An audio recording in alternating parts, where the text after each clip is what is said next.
Welcome to the AC 24/7 Top Story Countdown. We'll guide you through the biggest news of the day. Our focus, advocating our rights, advocating health, and advocating Earth. Here's our pick for number 4. U.S. Indo-Pacific Command announced on Thursday that a Chinese fighter jet got within 10 feet of a U.S. Air Force B-52 bomber that was conducting a routine mission over the South China Sea on Tuesday. That was a really close call, and the U.S. said in its statement that the Chinese pilot was, quote, flying with uncontrolled excessive speed, flying below, in front of, and within 10 feet of the B-52, putting both aircraft in danger of collision. Now, this incident is part of a series of recent incidents where Chinese fighter aircraft have tried to intercept U.S. military aircraft conducting missions in international airspace in the vicinity and over the South China Sea. And the U.S. has said that these incidents are getting increasingly common. According to the top official for security of the Indo-Pacific at the Pentagon, he said, quote, since the fall of 2022, we have seen more than 180 such incidents by the Chinese Air Force, and he said that it is a centralized and concerted campaign to perform these risky behaviors in order to coerce a change in lawful U.S. operational activity. Essentially, the message from the Pentagon here is that the Chinese are trying to intimidate the U.S. and its allies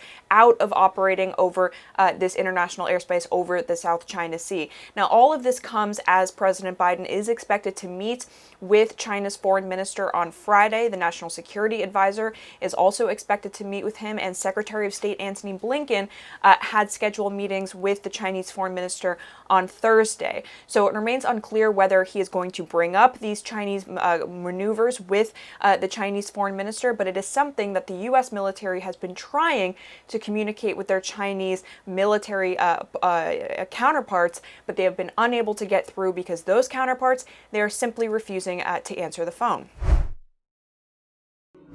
This rocket-propelled grenade is likely from North Korea, used by Hamas during its October 7th attack in Israel, seen here in the hands of a militant in the back of a pickup truck during the attack. Arms experts point at first to the distinctive red stripe on the F-7 RPG. What you really need to look for is the tip of the munition.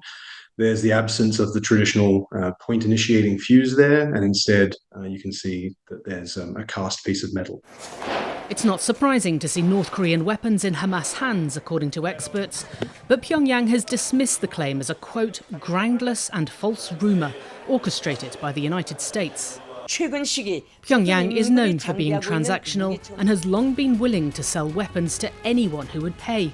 Its arms proliferation in the Middle East is well documented. North Korea has voiced support for Palestinian independence for decades.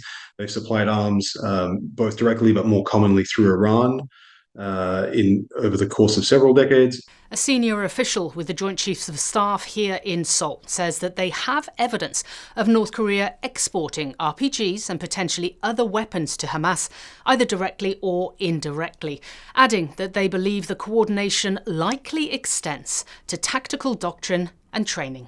The JCS citing a North Korean drill several years ago where they used paragliders to carry out a surprise attack on the Blue House, then the presidential office, and making a link to the extensive network of Hamas tunnels known locally as the Gaza Metro.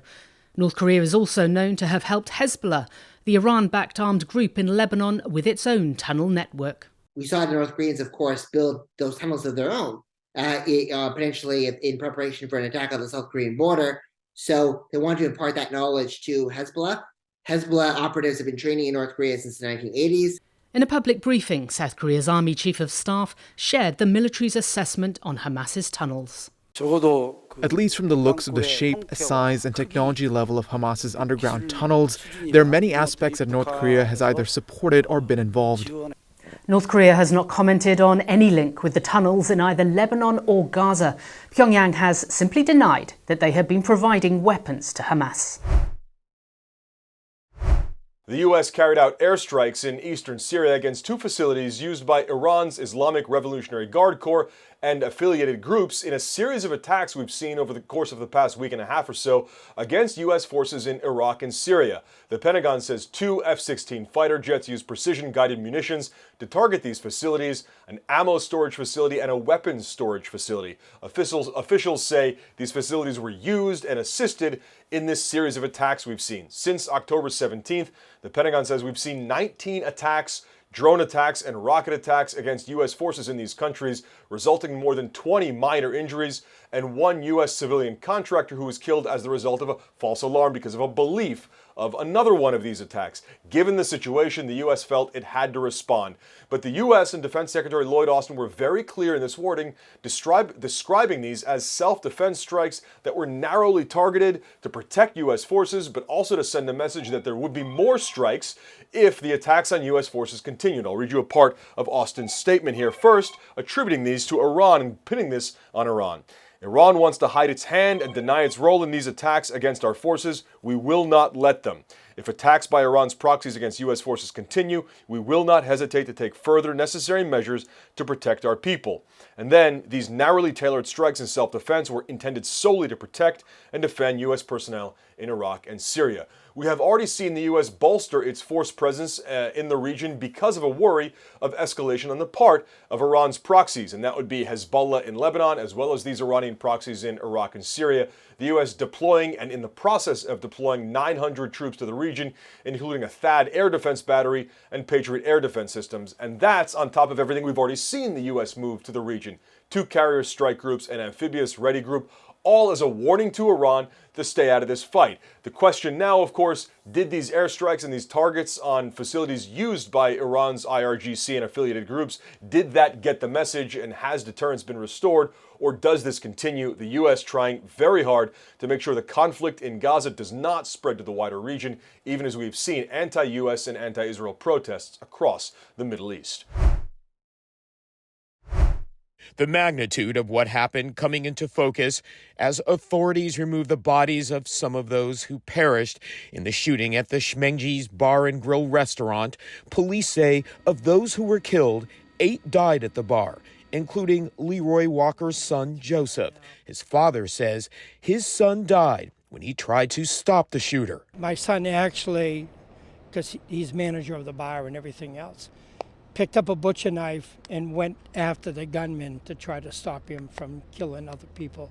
And that's when he shot my son to death, trying to save some more lives that he ended up losing his life. 40-year-old Brian McFarlane, also identified as one of the victims.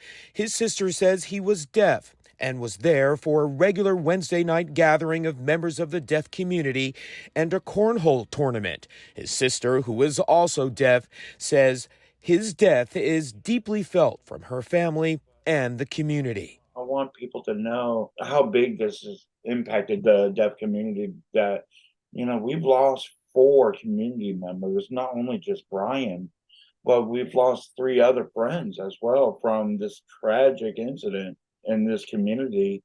It's a huge loss. Another tournament participant, 39-year-old Peyton Brewer Ross, was killed. His brother confirmed to CNN he leaves behind a 2-year-old daughter, Elle. Also killed, 42-year-old father of 5, Arthur Artie Strout. His father confirmed his death, saying they were together right before the attack. The crazy part is just being with him just before it happened. 10 minutes before it happened. Minutes away from the bar, more victims and more tragedy.